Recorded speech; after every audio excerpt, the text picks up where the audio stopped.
The silence of a phone that doesn't ring can be deafening. If you are over 50 and find yourself staring at a screen that remains dark, waiting for a call from your adult child that never comes, you know a specific kind of heartbreak. It is a quiet, gnawing pain that whispers one accusation over and over, "It's my fault." But before you drown in that guilt, stop. Today, we turn to the profound insights of Viktor Frankl to uncover the real reasons behind the silence, reasons that often have nothing to do with your failure and everything to do with the hidden struggles of the human condition. For decades, your life revolved around the noise and needs of your children. You were the center of their universe, the first person they called for help, for comfort, or just to share a funny moment. Now, as you navigate life after 50, a time when you hoped for friendship and shared stories, the line has gone dead. The calls have stopped. The messages are brief or non-existent. In this vacuum of communication, the mind does something dangerous. It turns inward. You begin an autopsy of your parenting. You replay old arguments, analyze tone of voice, and magnify every mistake you ever made.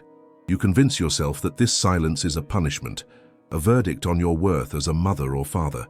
You carry the heavy stone of self-blame, believing that if you had just been better, the phone would be ringing. However, Viktor Frankl, a man who understood the depths of human suffering and the search for meaning, offers a liberating perspective. He teaches us that human behavior is driven by complex, internal quests for meaning, not just reactions to the past. The silence you are experiencing is rarely a simple rejection of you. It is often a symptom of your child's own existential battle. This video will guide you through 5 powerful insights that will lift the weight of blame from your shoulders and help you understand the silence through the lens of compassion and truth. The tragic triad of your adult child. When the phone doesn't ring, you assume it's because your child is angry or indifferent. You personalize the silence. But Viktor Frankl introduced the concept of the tragic triad, pain, guilt, and death, or the awareness of finiteness on failure, as inescapable parts of human existence. Your adult child, now likely in their 30s or 40s, is squarely in the middle of confronting this triad for the first time in a real way. They are no longer the children you protected. They are adults facing the crushing weight of life. They may be struggling with a marriage that is quietly failing, a career that feels meaningless, financial debt that is suffocating, or the terrifying realization that their own dreams haven't come true. They are encountering the pain of disillusionment. In this state of struggle, shame becomes a powerful silencer. Your child may not be calling you because they cannot bear for you to see them struggling. To a child, the parent is the ultimate witness. If they feel like they are failing at life, the last person they want to talk to is the person who held such high hopes for them. They pull away not to hurt you, but to hide their own perceived inadequacy. Frankl would argue that their silence is a form of protection, protecting their fragile ego from your gaze. They fear your worry. They fear your advice, which might remind them of what they should be doing. They fear your disappointment, even if you have never expressed it. The silence is a wall they build to deal with their own guilt and pain. By blaming yourself, you miss this reality. You make the silence about your past parenting when it is actually about their present suffering. Realizing this changes everything. It shifts you from a place of defensive guilt, "What did I do wrong?" to a place of empathetic sorrow, "My child is carrying a heavy burden." You stop waiting for a call to validate you and start hoping for their peace. The silence is not an indictment of you. It is a symptom of their battle with the tragic triad, the misinterpretation of the Sunday neurosis. Frankl coined the term Sunday neurosis to describe the emptiness and anxiety that hits people when the busy week stops and they are faced with the void of their own lives. For many adult children, interacting with parents can trigger a specific kind of emotional neurosis. It's not about Sunday, it's about identity. When they hear your voice, they are instantly transported back to being a child. This regression can be psychologically jarring for someone trying desperately to feel like a competent adult.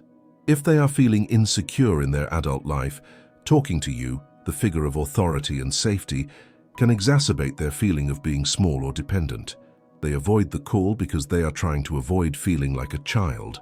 This is often a clumsy, unconscious attempt at individuation. They are trying to establish a sense of self that is separate from you. If they feel enmeshed, or if your love feels heavy with expectation, they cut the cord of communication to breathe.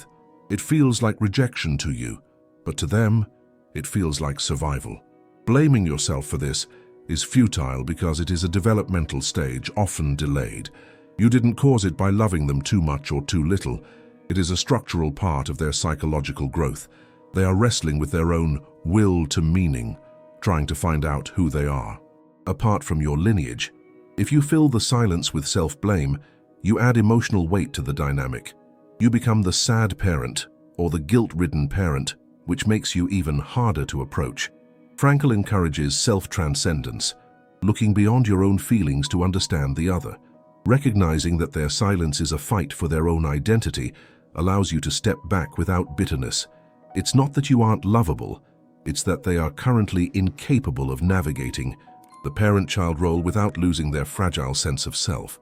If you wish to support this work, the thanks button is there for you. Thank you for being here. The paralysis of hyper-reflection. You are likely agonizing over every text you sent, every advice you gave. Frankl called this excessive introspection hyper-reflection. It is a trap.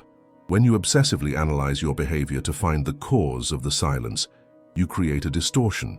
You begin to see cause and effect where there is none. I shouldn't have commented on his hair. I called too late. I didn't give enough money. You create a narrative where you are the villain. But human relationships are rarely destroyed by a single clumsy comment. If a relationship is solid, it withstands minor irritations. If the silence is this profound, the cause is deeper and usually internal to the child, as discussed. Frankl warned that hyper-reflection incapacitates us. It freezes you in a state of anxious guilt. More importantly, it is a form of self-centeredness. By assuming you are the powerful cause of all their behavior, you deny their agency.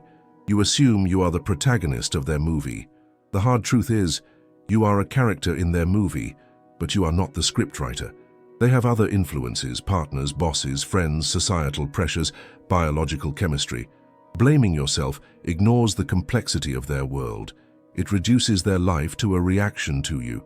Frankl's antidote is dereflection, turning your attention away from the self and towards something else. Stop analyzing your past actions. Stop checking the phone. Turn your gaze outward to the meaning waiting for you in the world.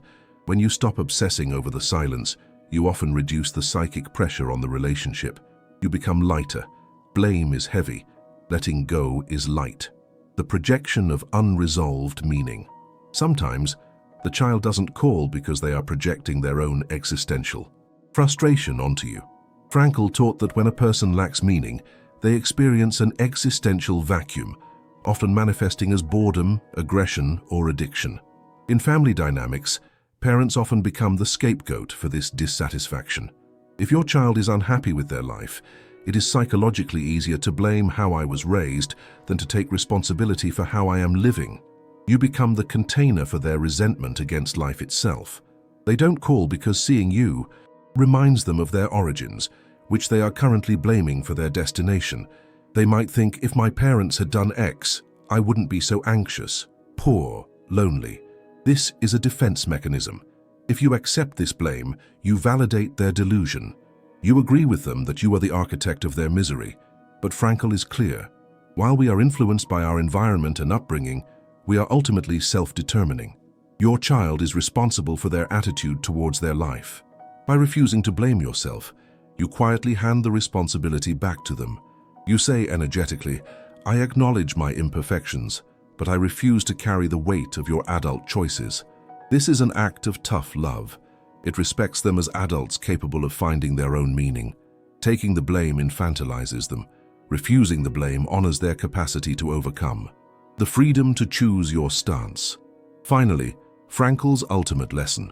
Everything can be taken from a man but one thing, the last of the human freedoms, to choose one's attitude in any given set of circumstances. You cannot force the phone to ring. You cannot force your child to speak, but you can choose your attitude towards the silence. If you choose self-blame, you choose to be a victim. You choose to let their silence define your worth. You choose to spend your 50s, 60s, and 70s in a mental prison of regret. Or you can choose an attitude of tragic optimism. You acknowledge the pain. It is tragic. But you refuse to let it destroy you. Optimism. You decide, my child is silent. I do not know when this will end. I know I was not a perfect parent, but I was a loving one. I will not persecute myself for being human. This stance liberates you. You stop waiting for the call to redeem you. You redeem yourself. You decide that your life still has value, that your love was still real, and that your future is still yours to make. You can choose to keep the door open without standing in the doorway. Begging. You can send a message on birthdays saying I love you without expecting a reply, simply because that is the kind of person you choose to be. You act out of your own values, not out of reaction to theirs. Blaming yourself solves nothing. It doesn't bring them back and it ruins you. Choosing dignity, choosing to believe in your own good intentions, and choosing to live fully despite the silence, that is the victory. It is the only response that honors the life you have been given. Silence of an adult child is one of the heaviest burdens a parent can carry, but the weight of self-blame is a burden you add yourself. Viktor Frankl reminds us that we cannot control the storms that hit us, but we can control how we navigate them. Your child's silence is a complex tapestry of their own pain, their developmental struggles, and their search for meaning. It is not a simple report card on your parenting. By understanding this, you can put down the heavy load of guilt. You can look at the phone not with fear, but with a quiet, patient hope, knowing that your worth is established, your love is eternal, and your life is still waiting to be lived. Now, I want to hear from you. How have you been coping with the silence? Have you found yourself caught in the trap of self-blame, and how are you learning to let it go? Please share your thoughts in the comments below. Your story could be the lifeline another parent needs today. If this video brought you comfort or clarity, please like it and share it with others who are hurting. And don't forget to subscribe to join our community of support and wisdom. You are worthy of peace.